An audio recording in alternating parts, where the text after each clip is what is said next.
La crisi al comune di Nuoro, aperta lo scorso novembre dal gruppo di maggioranza Italia in Comune, sembrava ricomposta con l'azzeramento alla giunta da parte del sindaco Andrea Sotto e la nomina di nuovi assessori, ma un nuovo strappo si è consumato oggi nella maggioranza in Consiglio Comunale.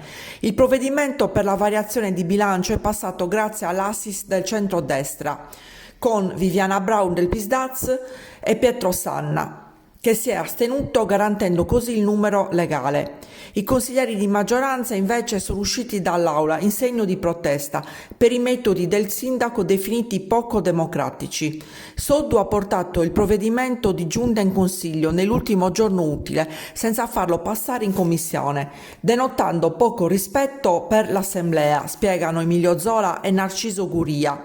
Dalle liste di maggioranza ripensiamo Nuoro e un'altra Nuoro e un'altra Sardegna, nel corso di una conferenza stampa convocata per annunciare lo strappo. Soddu non sta più con il centro-sinistra, che lo ha eletto, ma con il centro-destra, senza il minimo rispetto per l'alleanza elettorale.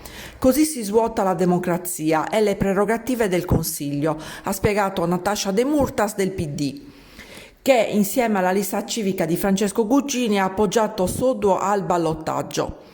Il fatto è politicamente gravissimo. Soddu ha tradito il mandato elettorale degli elettori del centro-sinistra. La città deve sapere e trarre le sue conclusioni. Questa è un'operazione di vero e proprio trasformismo. Soddu si dimetta e faccia parlare gli elettori che ha tradito, passando al centro-destra, incalza Guccini. Nell'aula sono rimasti solo i suoi fedelissimi della lista, Andrea Soddu sindaco, e i partiti di centrodestra. Il sindaco ci ha tradito. Ora prenda atto che il suo progetto politico è tramontato e dia parola agli elettori.